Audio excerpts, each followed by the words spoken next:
RCP Notícias.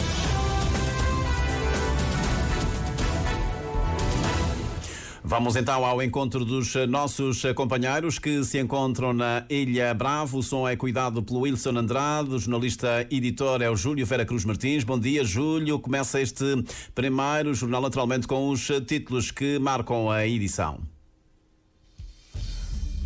O Presidente da República faz balanço positivo dos 3 anos de mandato que se completam amanhã.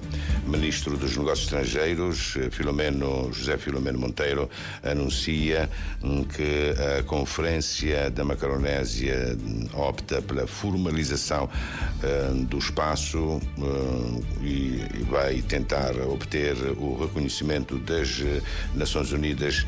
O Presidente da República, José Maria Neves, felicita a informação.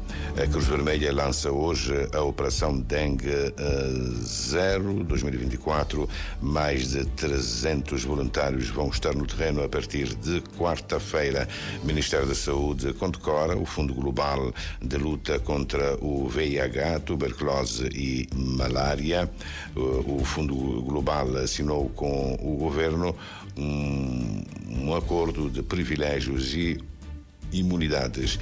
ICIEG encerra hoje o programa de comemorações de 30 anos. Uma gala no Salão Nobre da Assembleia Nacional. Vão ser homenageadas as lideranças desde há 30 anos que passaram pela instituição.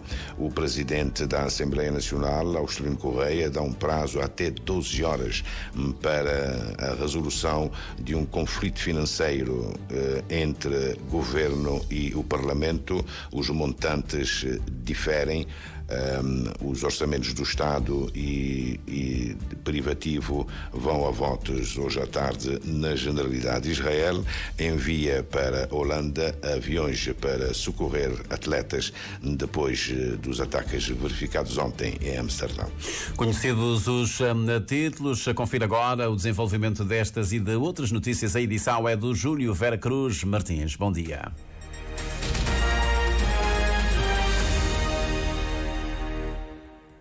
Votos renovados de bom dia, gratos pela preferência que nos dá. Dizer-lhe que o presidente norte-americano eleito, Donald Trump, em declarações a um canal de televisão, fez saber que custe o que custar, e independentemente do preço, vai iniciar logo que tomar posse a deportação em massa de imigrantes. Essa operação pode custar mais de 350 milhões de dólares. Donald Trump diz que ainda assim avança com a operação.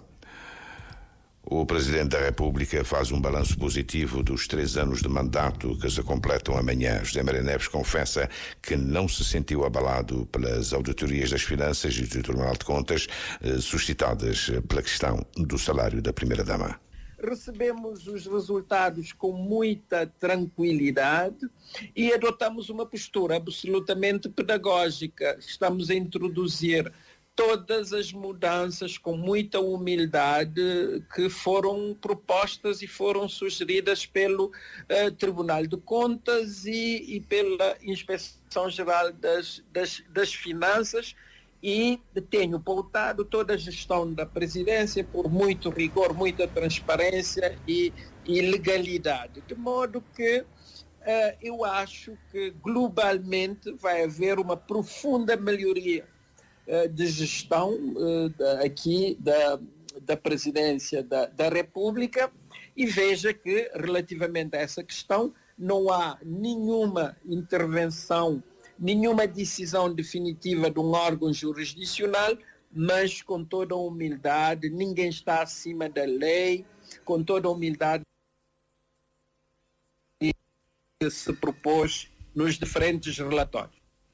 O chefe de Estado rejeita a ideia de um processo de destituição, como tem sido ventilado por vários atores políticos. José Maria Neves considera que o processo é normal em democracia, mas diz categoricamente que não há espaço para nenhuma destituição. nenhum espaço. Isso faz parte de alguma intriga política, de alguma oposição à presidência da República, mas não há nenhum tipo de temor, estamos absolutamente tranquilos, temos sido serenos e muito responsáveis na forma como estamos a adotar essa questão e, portanto, não faz parte da nossa agenda neste momento estar a discutir e a responder a essas diatribes políticas. Um segundo mandato não faz parte das preocupações atuais de José Maria Neves, que mais se vai preocupar em cumprir com sucesso os 2 anos que ainda faltam para o fim do primeiro mandato presidencial iniciado a 6 de novembro de 2021. O Presidente da República fala amanhã de manhã à comunicação social para um balanço mais exaustivo dos 3 anos de mandato. José Maria Neves pretende lançar o seu olhar sobre as novas possibilidades de Cabo Verde para os próximos 50 anos. A formalização da Macaronésia como espaço de cooperação e a obtenção do reconhecimento das Nações Unidas são traços do comunicado aprovado ontem pela Cimeira de Lanzarote, que reuniu as lideranças políticas dos arquipélagos dos Açores, Madeira e Canárias, enquanto regiões autónomas de Portugal e Espanha, e Cabo Verde, representado pelo novo ministro dos Negócios Estrangeiros. Acordamos um processo de institucionalização da Macaronésia. Passará, obviamente, pelo diálogo político e estratégico dos governos da Macaronésia, que permitam o fortalecimento da coesão económica, social, cultural e territorial dos arquipélagos. Vamos criar uma comissão técnica de acompanhamento que irá desenvolver o âmbito de coordenação estratégica que já definimos para a Conferência dos Governos da Macaronésia. É o processo de institucionalização que nos levará às Nações Unidas como um espaço reconhecido, como é a Polinésia e a Micronésia. José Filomeno Monteiro realça que o dossiê de transportes foi uma presença assídua na conferência da Macaronésia que decorreu ontem na ilha de Lanzarote, do arquipélago das Canárias. É uma dimensão fundamental para a afirmação do espaço da Macaronésia, que os empresários se envolvam e tirem partido das oportunidades que se apresentam, mas também as não governamentais, as associações, e porque isso é que dá corpo real. As cimeiras, as reuniões têm algum interesse, mas o que tem interesse real é o potencial de negócios reais, de lucros reais, de promoções reais, de empresas, de joint ventures. E é essa dinâmica que pretendemos conferir ao espaço da Macaronésia. O Presidente da República congratula-se com a decisão de avançar para a formalização da Macaronésia. José Maria Neves recorda que a proposta está há muito tempo a fazer o seu caminho. O Encontro dos Poetas da Macaronésia, realizado no ano passado. Fiz precisamente essa proposta para que trabalhássemos no sentido da transformação da Macaronésia num espaço reconhecido pelas Nações Unidas e que a literatura, as universidades, as empresas poderiam dar um contributo fundamental nesse sentido.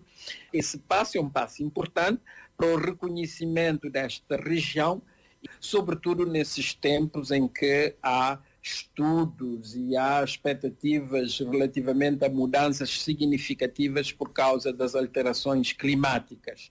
Então, é um grande passo, saúdo esta decisão e espero que consigamos mobilizar parcerias para a afirmação da Macaronésia enquanto espaço geopolítico importante no Atlântico Médio. A próxima conferência da Macaronésia, em 2026, deve acontecer no arquipélago da Madeira. A Cruz Vermelha lança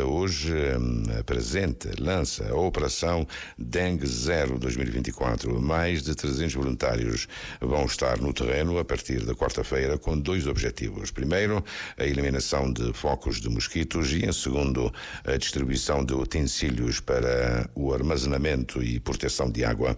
A Operação Dengue Zero a Ilson Martins tem um custo total de 50 mil contos mobilizados pela Cruz Vermelha.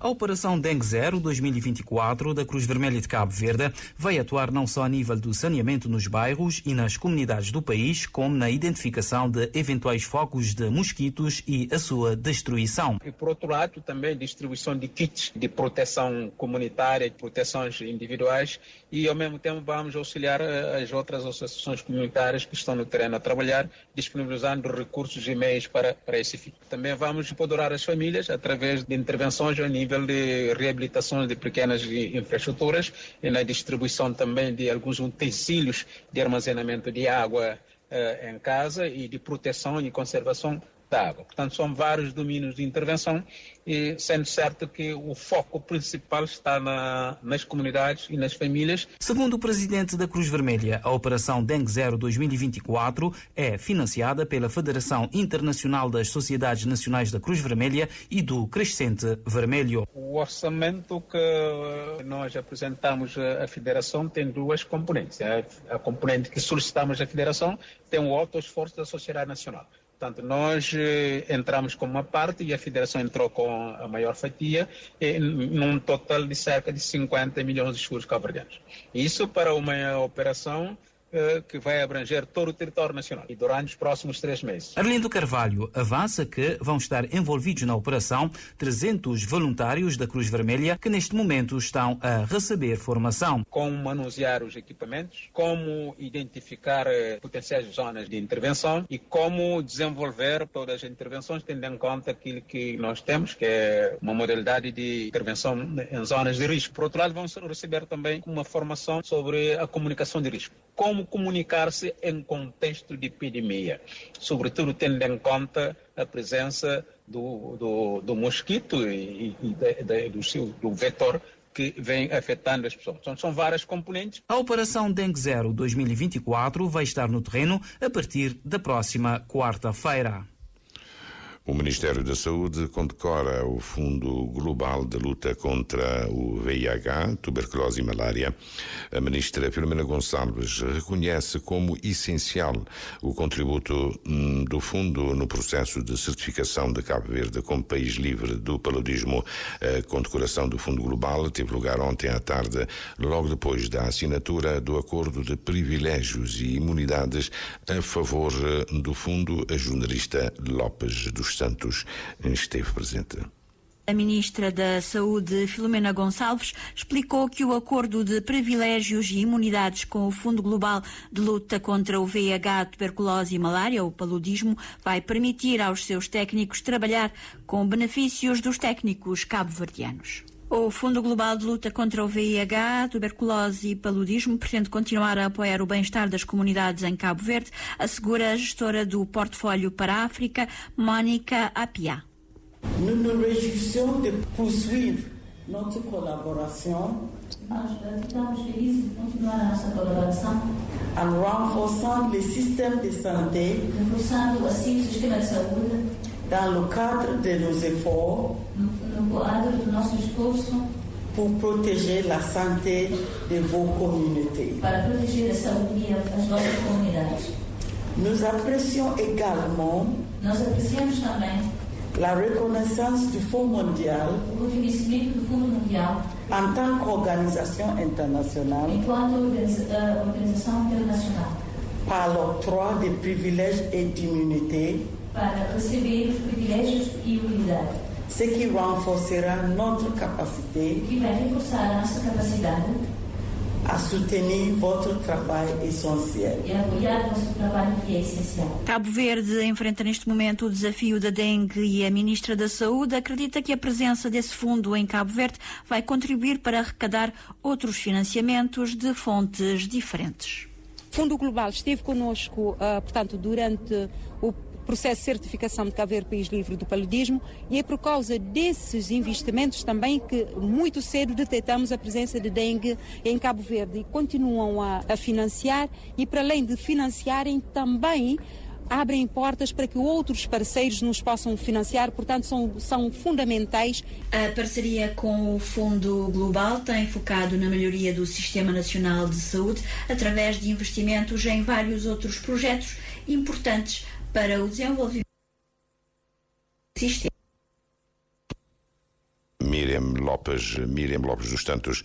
O ICIEG encerra o programa de comemorações dos 30 anos desde a instalação do então Instituto da Condição Feminina a 10 de janeiro de 1994. A presidente do ICIEG, que por sinal completa hoje precisamente 3 anos de exercício no cargo, esclarece que o momento alto é a gala que tem lugar no Salão Nobre da Assembleia Nacional a partir das 21 horas. Que pretendemos que seja de homenagem, não só às anteriores presidências, mas com elas também homenagear todos os colaboradores que paulatinamente têm contribuído para estas 3 décadas de combate e de acompanhamento naquilo que são as questões da igualdade e equidade de género. Portanto, iremos ter um momento de celebração, de agradecimentos, de homenagens, um momento com muita música, com um desfile inclusivo, com os nossos principais parceiros, financiadores, uma noite de celebração, porque eu acho que nós merecemos, que acho que o país merece, a sociedade cabo-verdiana merece,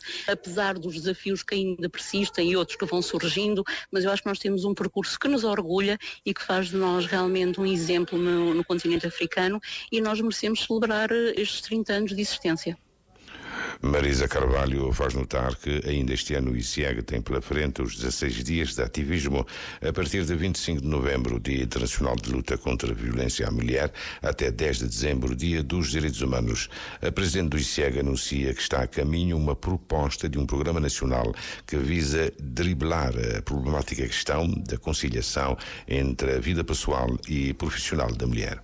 Relembrando que já também com o INE tínhamos feito um estudo sobre a questão de outras formas de trabalho não remunerado, e que 91,7% das mulheres com mais de 15 anos realmente estavam ocupadas ou exerciam trabalhos não remunerados, principalmente domésticos e de cuidados, e isto é ainda uma questão que limita e muito o acesso e a permanência das mulheres no mercado de trabalho. Vem isto a propósito do relatório do 3º inquérito do sector informal divulgado esta semana pelo Instituto Nacional de Estatística. Marisa Carvalho concorda que as conclusões do inquérito vêm confirmar as constatações do estudo sobre género e previdência social realizado no ano passado. Com o foco exatamente quais é que eram os obstáculos e desafios que os trabalhadores tinham no seu acesso. Na altura aproveitámos para fazer logo um protocolo de cooperação com o Instituto Nacional de Previdência Social para superar os obstáculos e desafios no acesso ao sistema de proteção social, e este inquérito realmente vem confirmar que o diagnóstico que tínhamos feito ao setor informal e também as medidas que nós estamos a tomar e aquilo que nós propomos para trabalhar este setor confirmam, não é? Portanto, 65,6% dos trabalhadores informais são mulheres. Isto é uma forma que elas encontram muitas vezes para driblar a questão da conciliação da vida profissional com a vida pessoal. Marisa Carvalho entende que o sector informal é uma alternativa para obter rendimentos, mas está longe de afastar as mulheres da precariedade laboral. O debate com o Ministro das Comunidades, Jorge Santos, abre a sessão plenária do Parlamento, uma sessão que termina hoje. À tarde, os deputados, as propostas vão a votos, na generalidade, as propostas dos orçamentos do Estado e o privativo da Assembleia Nacional. Há 2 questões capitais que devem ser resolvidas antes do intervalo do almoço. A primeira questão, saber se o orçamento da Comissão Nacional de Eleições deve ser aprovado autonomamente, como exige a Comissão Nacional. Aliás, essa questão está à espera do veredicto do Tribunal Constitucional, e também a resolução do diferencial entre a proposta de orçamento privativo aprovado pelo Conselho de Administração do Parlamento e a verba disponibilizada pelo Governo. O Ministro de Estado, Fernando Elísio Freire, que representa a Ministra da Presidência do Conselho de Ministros nesta sessão, Elísio Freire assegura que ainda há margem para negociar, mas o Presidente da Assembleia Nacional, Austelino Correia, deixa claro que os deputados devem assumir as suas responsabilidades. De todo modo, os acertos financeiros entre Governo e Parlamento devem ser esclarecidos ainda esta manhã. Relativamente ao desfazamento entre os valores dos dois orçamentos, a mesa, nós, a Assembleia, no dia 18 de setembro, comunicou ao Governo, por nota do Presidente da Assembleia Nacional, dirigido à Sua Excelência, o Sr. Primeiro-Ministro, qual é o valor do orçamento privativo da Assembleia Nacional. Em 18 de setembro. Portanto, se há um desfazamento, esse desfazamento não é culpa da Assembleia Nacional. Nós, a 18 de setembro, que uma nota assinada por mim, dirigida à Sua Excelência, o Sr. Primeiro-Ministro da República de Cabo Verde. Entretanto, já não é a primeira vez, tem sido hábito, o Governo sempre põe menos recursos para a Assembleia Nacional, mas o Sr. Ministro já disse que há abertura para a gente chegar a entendimento. Só que esse entendimento deve ser antes da aprovação na Generalidade, porque na Generalidade vamos aprovar o orçamento da Assembleia, primeiro, depois o orçamento do Estado. Portanto, esse entendimento tem que ser, pelo menos até ao meio-dia ou logo depois do almoço, porque nós temos que aprovar os dois orçamentos na Generalidade e o orçamento, portanto, devem, ser compatíveis, não deve haver discrepância entre os dois valores. A sessão diária da Assembleia Nacional, a plenária, começa às 9 com o debate com o Ministro das Comunidades, Jorge Santos. Na sessão de perguntas dos deputados ao Governo está em agenda, pelo menos, que vai responder o Ministro da Cultura e das Indústrias Criativas, Augusto Veiga, que não tem poderes de ubiquidade, deve estar em das Artes. Os confrontos que eclodiram ontem à noite à margem de um jogo da Liga Europa entre Ajax e Maccabi Tel Aviv, em Amsterdã. O primeiro-ministro israelita Benjamin Netanyahu enviou urgentemente 2 aviões de socorro para ajudar os apoiantes israelitas. Carlos Santos está a fazer manchete na imprensa internacional. O opositor moçambicano que saiu derrotado das eleições presidenciais garantiu que os protestos de rua vão continuar até a reposição eleitoral, sem esquecer também o adiamento das eleições legislativas de 24 de novembro na Guiné-Bissau, um adiamento sem anúncio da provável data para a sua realização. Está concluída então esta edição do primeiro jornal para esta sexta-feira, 8 de novembro. Edição a partir da Ilha Brava com o editor Júlio Vera Cruz Martins, ele que regressa à antena às 7h30 da manhã, agora para recuperar o essencial da atualidade informativa.